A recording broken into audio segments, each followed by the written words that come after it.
మన ప్రభువైన యేసుక్రీస్తు నామములో అందరికీ వందనాలు. మీరందరూ క్షేమంగా ఉండాలని మీ అందరి కొరకు ప్రతిదినము ప్రార్థన చేస్తున్నాను. అనేకులు సరిగా నిద్రపోకుండా వారి సమస్యలను బట్టి దిగులు పడుతూ, అనేకులు అప్పు సమస్యల్లో ఉండి వడ్డీలు కట్టడానికి దిగులు పడుతూ రాత్రి సమయంలో నిద్రపోకుండా గడుపుతున్న వారందరినీ ప్రభువా జ్ఞాపకం చేసుకోండి నాయనా. తండ్రి నీకు స్తోత్రం, కృప చూపించండి నాయనా.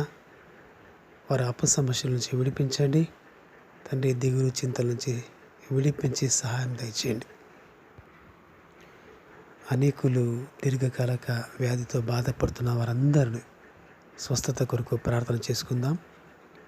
ప్రత్యేకంగా ఆస్తమాతోనూ అలర్జీతోనూ ప్రతి విధమైన స్కిన్ ప్రాబ్లంతో బాధపడుతున్న వారి కొరకు ప్రార్థన చేసుకుందాం. పరిశుద్ధుడైన యేసు ప్రభువా, దయగల తండ్రి, బిడ్డలను జ్ఞాపకం చేసుకోండి. దీర్ఘకాలికంగా బాధపడుతున్న ఈ ఆస్తమా నుంచి, అలర్జీ నుంచి విడిపించండి. చర్మ సంబంధమైన వ్యాధుల నుంచి సంపూర్ణ విడుదల దయచేయండి నాయన. మీరు స్వస్థపరిచే దేవుడు యేసు ప్రభువా, మీ గాయాలను శక్తి ప్రభావం తాకండి, సంపూర్ణ విడుదల దయచేయండి, ముట్టి స్వస్థపరచండి. ప్రియబిడ్డలారా, ఈరోజు కొత్తగా వాక్యం వింటున్న వారిని ఈ వాక్య పరిచర్యకు ఆహ్వానిస్తున్నాను. కొత్తగా ఛానల్ను సబ్స్క్రైబ్ చేసుకున్న వారిని, అనేకులు వాక్యం వింటున్న వారిని దేవుడు దీవించునుగాక. వాక్యమును అనేకులకు షేర్ చేస్తున్న వారిని బట్టి మీ అందరికీ వందనాలు. అందరి కొరకు ప్రార్థన చేసుకుందాం.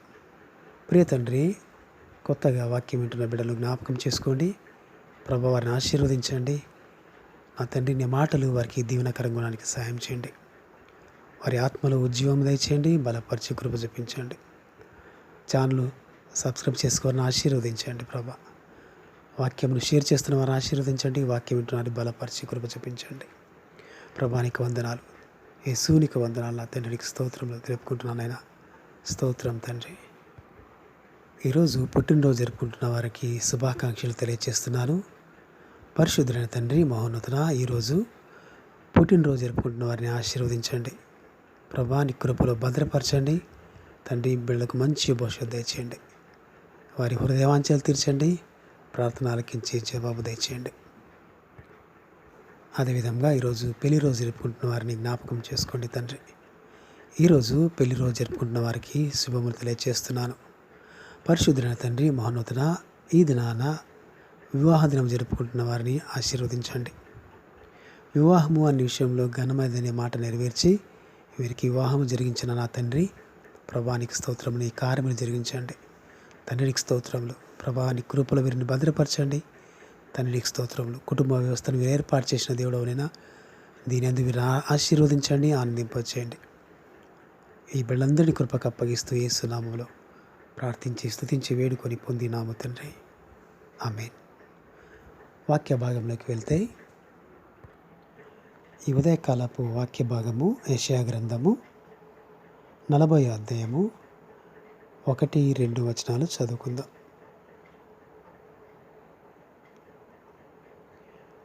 మీ దేవుడు సెలవిచ్చిన మాట ఏదనగా, నా జనులను ఓదార్చుడి, యెరూషలేముతో ప్రేమగా మాట్లాడుడి. ఆమె యుద్ధకాలము సమాప్తమయ్యను, ఆమె దోషరుణము తీర్చబడెను. చిన్న ప్రార్థన చేసుకుందాం. కృపా సత్య సంపూర్ణమైన మా ప్రియ పరలోకపు తండ్రి, వందనాలు స్తోత్రాలు. మా నాయన పరిశుద్ధ చదవబడిన మాటలు ఎదురు తీసుకొస్తున్నాం నాయన. మీరు మాతో మాట్లాడండి. ఉదయకాల సమయంలో మమ్మల్ని దర్శించండి. మీ మాటలు జీవము, అవి మా జీవితాలను మార్చే మాటలు యేసుప్రభ. తండ్రి నీకు స్తోత్రములు. ఈ మాటలు నీ చేతికి అప్పగిస్తున్నాం నాయన. ప్రభా, ఈ మాటలు నీ చేతికి అప్పగిస్తాను, మా ఆశీర్వాదకరంగా చేయమని యేసు నామములో ప్రార్థించి స్తుతించి వేడుకొని పొందినాము తండ్రి, ఆమేన్. ప్రియ దేవుని బిడ్డారా, ఈ వాక్యాన్ని ఒకసారి మనం గమనించినట్లయితే, మీ దేవుడు సెలవిచ్చిన మాట ఏదనగా, నా జనులను ఓదార్చుడి, యెరూషలేముతో ప్రేమగా మాట్లాడుడి, ఆమె యుద్ధకాలము సమాప్తమయ్యను. ఇక్కడ దేవుడు సెలవిస్తున్న మాట, నా జనులను ఓదార్చుడి అంటున్నాడు. జ్ఞాపకం చేసుకుందాం ప్లారా, ఒకరికి ఓదార్పు ఎప్పుడు అవసరమవుతుంది? ఎవరికి ఓదార్పు అవసరమవుతుంది? ఏ సమయంలో అవసరమవుతుంది? ఆదరణ ఎప్పుడు ఒకరికి అవసరమవుతుంది, ఏ సమయంలో అవసరమవుతుంది. అలా జ్ఞాపకం చేసుకుందాం. ఓదార్పు పొందని వారు ఈ లోకంలో ఎంతోమంది ఉంటున్నారు. ఎంతోమంది ఎన్నో శ్రమల్లో మునిగిపోతూ, ఆ శ్రమల్లో తట్టుకోలేక, ఆ శ్రమలోంచి బయటపడే మార్గం తెలియక, ఎవరైనా ఓదార్పు మాటలు చెప్తారా, ఎవరైనా నన్ను ధైర్యపరిచేవారు ఉంటున్నారా అంటూ ఎంతోమంది వైపు చూస్తూ ఎదురు చూస్తున్నవారు ఎంతోమంది ఉంటున్నారు ప్రియ బిళ్ళారా. అయితే దేవుడు ఈ మాట నీతోనే మాట్లాడుతున్నాడు. మనుషులు ఓదార్స్తారు, కానీ ఆ ఓదార్పు కొంతసేపే ఉంటుంది. కానీ దేవుడే ఓదార్స్తే, దేవుడే నీకు ఒక వాక్కు పంపిస్తే, దేవుడే నీకు ఒక మాట ఇచ్చి, ఒక వాగ్దానం ఇచ్చి నెరవేరుస్తానని చెప్తే, నువ్వు ఎంతగా ఓదార్పు పొందుకుంటావు, ఎంతగా ధైర్యం పొందుకుంటావు. దేవుడు మనుష్యుడు కాదు.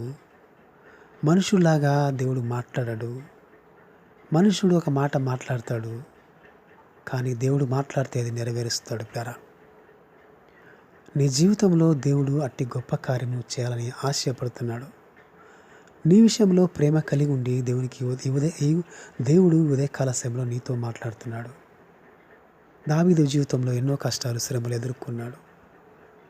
అందుకే అంటాడు, రాత్రి కాలంలో నా పరుపు తేలిపోతుంది అంటాడు. కన్నీళ్ళే నాకు అన్నపానములైనవి అంటాడు. రాత్రిలో నిద్రలేని రాత్రులు ఎన్నో గడిపినాడు దావీదు. జ్ఞాపకం చేసుకుందాం. అందుకే కీర్తనలు 94:19 ఒక మాట రాయబడింది. ఒక మాట అంటాడు, ఏమంటాడంటే, నా అంతరంగమందు విచారములు హెచ్చగా నీ గొప్ప ఆదరణ నా ప్రాణమునకు నెమ్మది కలగ చేచున్నది అంటాడు. నా అంతరంగమందు ఎన్నో విచారములు ఉంటున్నాయి, కానీ దేవా నువ్వు ఆదరిస్తే నా ప్రాణము నెమ్మది పొందుకుంటుంది అంటున్నాడు పిల్లారా. దేవుడు ఆదరిస్తే నెమ్మది వస్తుంది. దేవుడు ఓదారిస్తే ధైర్యం వస్తుంది. అందుకంటున్నాడు, ఇంకా చాలు నువ్వు కన్నీరు విడిచింది, నువ్వు ఏడ్చింది చాలు, మనుషుల వైపు చూచింది చాలు, దేవుని వైపు చూస్తున్నావు, దేవుని యందు నమ్మిక ఉంచినావు. ఇది ఒక దినం వస్తుంది, దేవుడు నీతో మాట్లాడుతున్నమాట. నీ యుద్ధ దినములు సమాప్తమగును అంటున్నాడు దేవుడు. ఆమె యుద్ధకాలము సమాప్తమాయను అనే మాటను బట్టి నీ యుద్ధ దినములు సమాప్తమగును. యుద్ధం చేస్తున్నావు జీవితం కొరకు, యుద్ధం చేస్తున్నావు బ్రతకడానికి, యుద్ధం చేస్తున్నావు కుటుంబంలో నెమ్మది పొందుకోవడానికి, యుద్ధం చేస్తున్నావు మనుషుల మాటలు భరించడానికి, యుద్ధము చేస్తున్నావు నీకు వ్యతిరేకంగా నిలబడిన ప్రతి వ్యక్తి నుంచి. అలసిపోయినావు, ఇంకా చాలంటున్నాడు దేవుడు. నీ యుద్ధకాలము సమాప్తమైంది అంటున్నాడు దేవుడు. దేవుడే ఆ మాట నీతో మాట్లాడితే ఆయన విడుదలిచ్చే దేవుడు. పరిశుద్ధమైన గ్రంథంలో ఒక మాట రాయబడింది. వ్యభిచారమంతో పట్టబడిన ఒక స్త్రీని యేసుప్రభు దగ్గరికి తీసుకొచ్చిన శాస్త్రులు, పరిసయ్యులు. యోహాను సువార్త 8వ అధ్యాయంలో ఆ మాట రాయబడింది. మొదటి నుంచి కొన్ని వచనాల్లో ఆ మాటలు ఉన్నాయి ప్యారా. ఈమె వ్యభిచారమందు పట్టబడింది. మోషే ధర్మశాస్త్రం ప్రకారం ఈమె రాళ్ళతో కొట్టాలి అని యేసుప్రభుని శోధించడానికి ఆయన నుంచి ఎలాంటి జవాబు వస్తుందో అని అడుగుతున్నారు. నువ్వేం చెప్తావు అంటున్నారు యేసుప్రభు. మన జ్ఞాపకం చేసుకుందాం. యేసుప్రభు ఒక మాట అంటాడు వాళ్ళతో, మీలో పాపం చేయనివారు, మీలో తప్పు చేయనివారు మొదటగా మీరు రాయి వేయండి అంటాడు. అందుకు అందరూ ఒక్కొక్కరు అక్కడి నుంచి వెళ్ళిపోతారు పిల్లారా. ఎవరు అక్కడ ఉండరు, అంటే అందరూ పాపం చేసిన వాళ్ళే. మీరు పాపం చేయని వారు మొదట రాయి ఏంటంటే ఎవ్వరు లేకుండా అందరూ, చిన్నలు పెద్దలు అందరూ వెళ్ళిపోయినారు. యేసు ప్రభు మాత్రమే ఉన్నాడు. వ్యభిచారమందు పట్టబడిన స్త్రీ మాత్రమే అక్కడ ఉంది. ఆయన అంతదాకా వేలితో భూమి మీద రాస్తూ ఒక్కసారిగా వైపు చూచి అడుగుతున్నాడు, ఎవరు లేరా అని. అందరూ వెళ్ళిపోయినారంటుంది ఆమె. వారెవరు నీకు శిక్ష విధించలేదా అంటే, ప్రభువా వాళ్ళెవరు నాకు శిక్ష విధించలేదంటే, అయితే ఆయన అంటున్నాడు, అయితే నేను నీకు శిక్ష విధింపను, నీ వెళ్ళు, ఇక నుంచి పాపం చేయొద్దు అని ఆమెతో చెప్పినాడు పిల్లరా. నేను శిక్ష విధించను, ఇంకా ఇక్కడి నుంచి పాపము చేయొద్దు, వెళ్ళిపో అని చెప్తున్నాడు పిల్లరా. దేవుడు ప్రేమగల దేవుడు, ఒకతను ఆదరించే దేవుడు, ఓదార్చే దేవుడు. పాపం చేస్తే ఇదిగో ప్రతి ఒక్కరూ ఇదిగో ఆమెను చంపాలని చూస్తున్నారు. మోషే ధర్మశాస్త్రం ప్రకారం రాళ్ళతో కొట్టాలంటున్నారు. కానీ దేవుడు అంటున్నాడు, ప్రేమ చూపిస్తున్నాడు, ఓదారుస్తున్నాడు, ఇంకా నువ్వు పాపం చేయొద్దు, నువ్వు వెళ్ళిపో అంటున్నాడు. దాన్ని జ్ఞాపకం చేసుకుందాం. దేవుని ప్రేమ గొప్పది. మనుషుని ప్రేమ వంటిది కాదు దేవుని ప్రేమ. మనుషుని ఆలోచన వంటివి కావు దేవుని ఆలోచనలు. అక్కడ అందరూ పాపం చేసిన వారే, కానీ అందరూ నీతిమంతులుగా ఉంటున్నట్టు నటిస్తున్నారు. ఈమె తప్పు చేసింది అంటున్నారు. కానీ దేవుడు అంటున్నారు, మీరు పాపం చేయని వాళ్ళు మొదట రాయి వేయండి అంటే అందరూ వెళ్ళిపోయినారు పిల్లరా. జ్ఞాపకం చేసుకుందాం. అందరూ నిన్ను విడిచిపెట్టి వెళ్ళిపోతే దేవుడు మాత్రమే నీతో ఉంటాడు. ఆయన నిన్ను బలపరిచే దేవుడు. నీ దోషరణం తీర్చబడుతుంది, నీ యుద్ధ దినంలో సమాప్తమవుతాయి అని దేవుడు నీతో మాట్లాడుతున్న ప్రేమపూర్వకమైన మాట.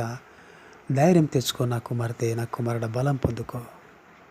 నువ్వు ఏ స్థితిలో ఉన్నా, అందరూ విడిచిపెట్టినా, అందరిని త్రోసివేసినా, నేను నిందించినా, నేను ఒక మూలకు పడవేసినా, నిన్ను గుర్తించకుండా అందరిని తృణీకరిస్తున్నా, దేవుడు మాత్రమే నీతో ఉంటాడు. అందరూ నీ గురించి మాట్లాడి దూరం వెళ్ళిపోతారు, కానీ నిత్యము ప్రార్థించే నీవు, మొరపెట్టే దేవుడు, దేవునికి మొరపెట్టే నువ్వు, నీతో పాటు దేవుడు ఉంటాడు. ఆయన ఎల్లప్పుడూ నిన్ను చేయి పట్టుకొని నడిపిస్తాడు. నిన్ను వీడబడు, ఎడబాయడు. ధైర్యం తెచ్చుకో. ఈ ఉదయకాల సమయంలో దేవుడు నీతో మాట్లాడుతున్నాడు. నేను ఓదార్చే దేవుడు. నీ అంతరంగంలో ఎన్ని విచారములు ఉన్నా నీకు గొప్ప ఆదరణ నెమ్మదిచ్చే దేవుడు నీ పక్షాన ఉన్నాడు. అట్టి కృప దేవుడు నీకు అనుగ్రహించునుగాక. కృపా సత్య సంపూర్ణమైన మా ప్రియ పరలోకపు తండ్రి, వందనాలు, స్తోత్రాలు మా నాయన. పరిశుద్ధ దగల తండ్రి నీకు స్తోత్రములు. నా జనులను ఓదార్చుడు అంటున్నావు దేవా, నీకు స్తోత్రములు. నీ జనులను ఓదార్చే దేవుడు మీరే.